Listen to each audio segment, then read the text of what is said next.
Brock with TerryBrock.com. Social media can be overwhelming. Matter of fact, you can feel like you're overloaded with all you know what it's like. There's Twitter, then Facebook, then LinkedIn, and then Pinterest, and then, there's this new oodly boodly that's out there, or whatever they're going to call it, that's brand new, and you feel overloaded. Well, there's a book that I saw that I wanted to share with you called Social Media Overload. It's written by a buddy of mine, Corey Perlman, and I got him on the line right now here on this Google Plus Hangout to talk about it. Corey, thanks for joining us today. It's my pleasure, Terry. Thank you so much for having me, buddy.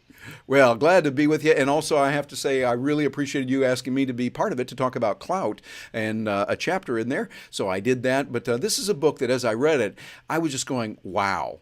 Incredibly good job, because you talk about it and you do a lot. Matter of fact, what I've got, Corey, I've put together a little slideshow here using my PowerPoint keynote kind of slides. And so what I'm going to do here is, we're going to go through, we're going to do a actual screen share here on the Google Plus Hangout and get a chance to bounce over into that. And you see, here's the title of the book, so people can see that. It's the Social Media Overload, and that's the name of it, which is really appropriate because I think people often feel overloaded with it. Corey, tell us a little bit about what the premise of the book is and why you use that particular title here, and the kind of reasons why people will use that and benefit from it.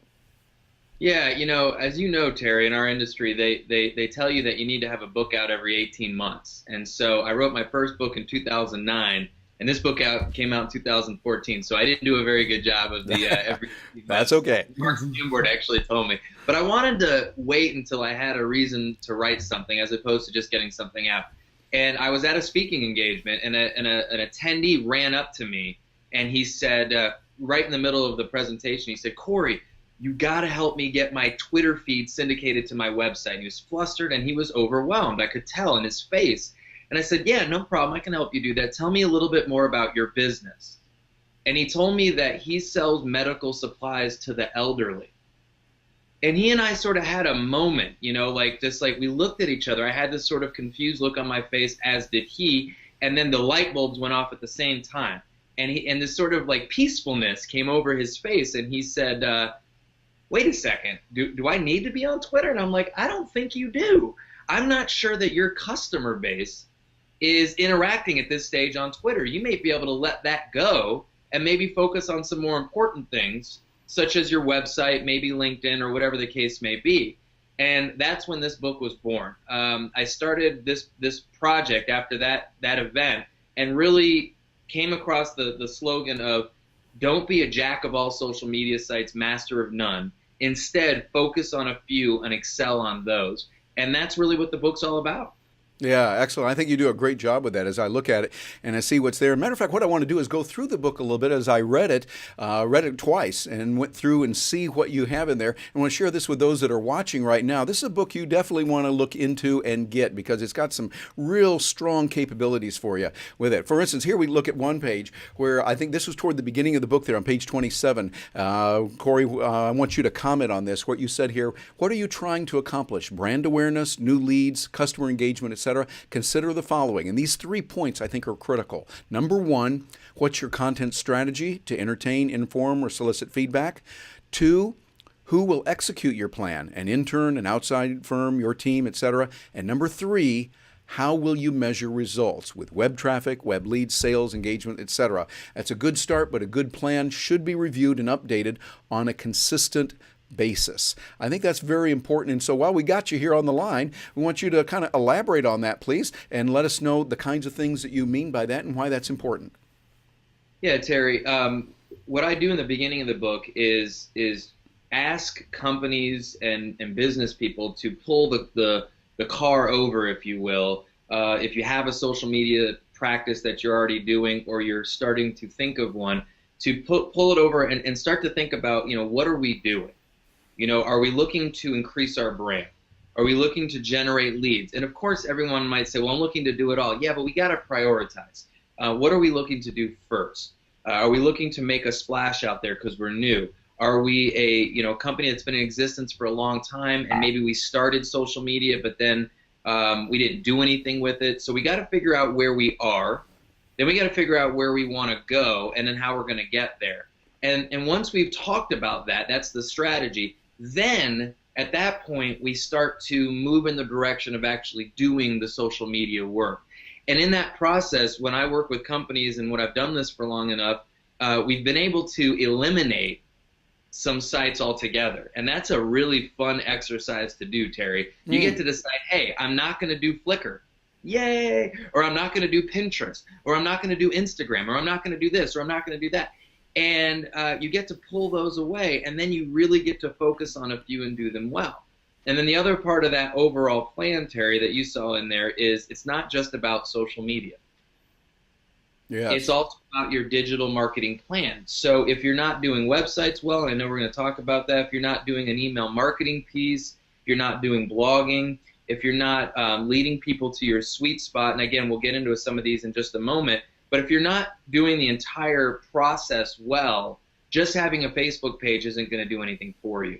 So it's really tying it all together. And I start with that so everybody's crystal clear. And then we dive into the specific things that everyone, of course, is looking to do. So that's what the whole first section's about, is strategy.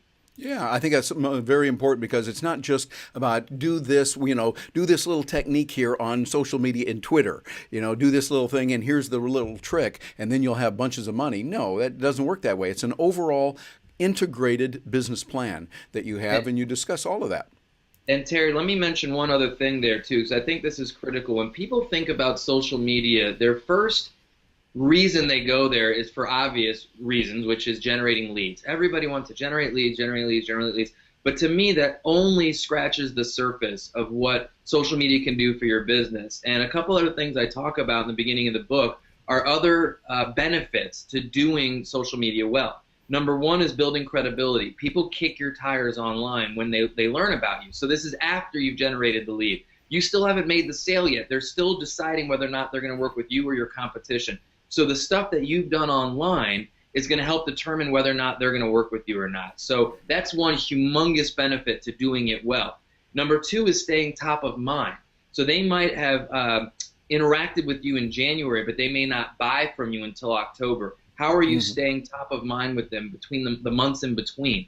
And again, social media is a huge, huge way to be able to do that. So that's just two other benefits to doing social media well than just generating leads. And we talk about that at the beginning of the book as well. Yeah, all those are very important, and I think that kind of information is important more than just a specific, but you have a good business strategy. Well, let's continue on here with some of the things that are available, and I put together, looking at the book and what you've put in there of some of the points. I think good. I love this one here, Chapter 6, If Your Website Sucks, social media can't help you. And you would think, wait a minute, why do I even need that? Some people are even questioning now, do we even need do we need any of these if we're going to work with that? And I think that the point is, yes, we do have to have that. We still need to have the website and all that. And you mentioned that in the book. Tell us a little bit about why we still need a website. Yeah, in the beginning of the book there you see a quick story where I was speaking at a motorcycle conference and I walked into this hotel and they had the most gorgeous bikes on property that I've ever seen. And then I went into my hotel room just to do some last minute preparation. I started to look at some of their websites and just really saw a disconnect between the beauty of those bikes and the lack of beauty on those websites. And it was a reminder to me that, the bottom line is if we in business are going to have anything out there that's representing our brand, we need to make sure that it's of quality. And I think websites are still a huge digital asset that is very important. And I see a lot of inconsistencies with an offline brand versus an online brand. So I really recommend to those who read the book and are listening here or watching here to take a look again at your website and really look at it with fresh eyes and say, is this up to 2014, 2015 and beyond standards? Is it time for a redesign? And what are some things that might be frustrating visitors? For example, are they not getting the information that they're looking for as soon as they get there? We live in the ADD generation, Terry. People are going real fast. And if you're not giving them that phone number or that contact information or maybe the address to your brick and mortar quickly, then they're going to leave and go somewhere else. Is there too many colors on the site? Are you making my head spin whenever I get to your site? Those are all things that diminish your credibility and give you less of a chance of actually getting them. What your website generally does is it's a conduit to getting them to you. So if you frustrate them and you make them leave in the process, boy, that's just a really unfortunate situation. So you want to make sure your website is simply leading people to the next step, which is usually a phone call or a face-to-face appointment or whatever it might be for you. Yeah, exactly. And those are really important considerations as you talk about in the book, that when somebody is frustrated, they're probably not going to buy from you. So you want to make sure they're feeling good and look at that so that in a way that they will say, hey, I really like what you've got here. Another thing that you did I thought was very kind. I appreciate this. You mentioned me and LinkedIn and the profile that I have. And I want to go beyond just me saying thank you for doing that, but about how this is so important when people have a LinkedIn page, what they need to know about that for social media. Tell us a little bit about what you recommend for that. Well, what I loved about your profile, Terry, is as a speaker, there are certain credentials that go a long way, and you have those credentials, and you saw those up at the top of your name there. And I say to people, if you have something that is social proof, what we call, when somebody glances at whether it be your Facebook page or your LinkedIn profile or your website or whatever, they see it and they say, oh, Terry's a CSP, certified speaking professional. And if that means something to meeting planners or your buyers, then you want to get that up there as quickly as possible. So on your name up there, you see you've got it right up there. And I would encourage, again, people watching us that if there's any kind of, accreditations or anything that goes with your name that provides some proof that you are really well-versed, knowledgeable, and experienced in your field, then you want to share that. And whether it's on your name or it's in your subtitle of your LinkedIn profile or even in the professional summary, try not to make it so much about, your bio and your history and all that type of thing, but instead tell people why they want to buy from you. Find ways to differentiate yourself versus your competition. And Terry, your profile does a really good job of that. So I had to pay homage and share that with you in the book. Well, thank you very much. I'm honored on that. And I think that the point is on LinkedIn, you want to make sure you tweak your profile. Those of you that are watching this right now, it's something you'll want to do. If you're a thought leader, a speaker, a coach, an author, or you communicate your ideas to others, check your profile on LinkedIn. That's what your possible competition is doing. That's what your potential buyers are doing. And it's something that you want to pay attention to. And now another thing that there was so much in your book that I just really enjoyed as you put it together and you made this work. I love this here when you talked about a sweet spot.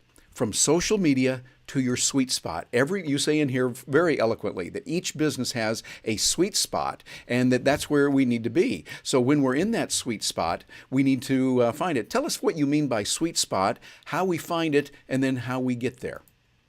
Well, first of all, I am a tennis player, so of course I had to find a way to incorporate the sweet spot of a tennis racket that I often miss, by the way, in my tennis play. But in this case, we want to look for our sweet spot in business. It's the number one mistake I see businesses make when it comes to social media, and it's that they are trying to do everything on their social media profiles, and that's simply the wrong strategy to use, generally speaking. I use the example of a residential roofing company in my book, and I talk about how I did a private consultation with them, and we talked about Yelp, and we talked about Facebook and their website and all these digital profiles. And at the end of the conversation, they said, Corey, where do we sell more roofs? How do we increase our business? And I said, well, do you have an access to your roof out here? And they kind of looked at me sort of strangely and said, yeah. And I said, well, let's go out there for a second. So we got up on top of their roof, and we all stood up there for a moment. And I said, this is still where you sell more roofs, just like you always did. You do the free estimate, you get people out here, you show them the issues, and you sell them their roof. The benefit to your social media practice is to drive more people there. Not to sell a new roof on Facebook, but to drive more people to your sweet spot. So I would ask the people who are watching this, Terry, where is your sweet spot? An IT consultant, it might be in the prospect's office. For Terry and for myself, it might be in front of an audience, because that's where they see our value. It might be on a webinar, Terry, or even on a Google Hangout, But we have to figure out where our sweet spot is, where we are best at selling our services and lead people there. That's what I mean by driving you to your sweet spot. Yeah, I think that's a very appropriate way to look at it. And so, those of you that are watching this, think about what is your sweet spot. Where is it that customers, clients, members, whatever term you use for those wonderful people who pay your bills, where do they see you? Where are they most likely to say, I want to interact with that person? I want to be with her. I want to read her material. I want to do this with what he's talking about. Think about that and focus on it. And then as you go through the book, you'll see there's a lot of other capabilities that are available as well with that. And here's one place that you definitely want to go. Write this down. It's socialmediaoverload.com, the name of the book.com. And I got a picture of it here. You'll see there's a lot of rich information, good ideas that are packed there in the entire book. Really, as you read the book, you will find a lot. Again, the book is Social Media Overload by Corey Perlman. It is a book that is not just about social media. Yes, it is about that, but it's got a whole lot more than that. It's got information that you're going to be able to use in practical business applications. You're going to be able to use this and be able to generate business with it. And I'm also very proud and honored to have been able to put in a chapter there on cloud. Well, Corey, before we let you go, tell us a little bit more about the book, how people can benefit from this, and where they would be able to get it. Sure. Yeah, and I'll mention too, I was honored by the group of other co-authors that wrote a guest chapter in the book. Yourself, Terry, Jay Baer, David Newman, to name a few. Eric Wallman, who did the Social Media Revolution video. So some of my favorite authors and writers were kind enough to add some of their value to the book as well. So some great chapters outside of the stuff that I wrote on there. The bottom line is I'm a huge Facebook and LinkedIn fan. So if those are sites that the people who are watching are interested in, I give you some really good stuff there.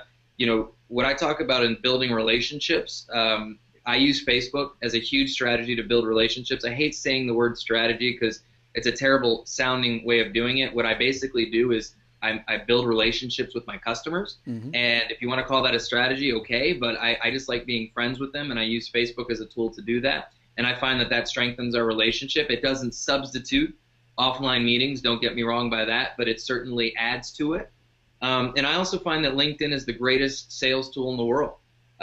You'll see that my favorite social media strategy literally in the world is on LinkedIn. And simply put, it's the get introduced feature, meaning that if I have a network of people on LinkedIn, there's another network out there that they know that I can get in touch with. So if Steve Smith works at ABC Company, and I see that Steve is connected to Terry Brock, then I can contact Terry and ask for an introduction to Steve from Terry. And the power of that on LinkedIn is just, it's mind-blowing, and it has made so many people money. I hope that if you read the book and you use that tool, that it makes you a lot of money. And as Terry said to me earlier, if it makes you six figures, I'm not going to ask for a commission check. If you ever meet me, just buy me a drink, and I'm good. That's all I need. So I really thank you for having me on the call. Again, it's Social Media Overload. On July 22nd, I don't know if this will be out before then, but we are doing a fun little launch. It's my dad's 70th birthday, and I'm trying to keep him off Twitter. So if you go to socialmediaoverload.com/dad, you'll see the whole play on that. It's a little fun, but it's true. And but if it's beyond that, just grab the book when you can. Let me know how you like it. And again, Terry, thanks so much for having me. Well, Corey, you've presented us a great book, great information. And for those of you watching this, part with a few coins. Go on over and get this. You'll be glad you did. If you want to know about social media, particularly as it relates to business, with the overall, here's that word again, strategy, but a comprehensive, integrated approach to making business work, this is a book that I highly recommend that you get. I'm Terry Brock. Thank you very much for joining us today.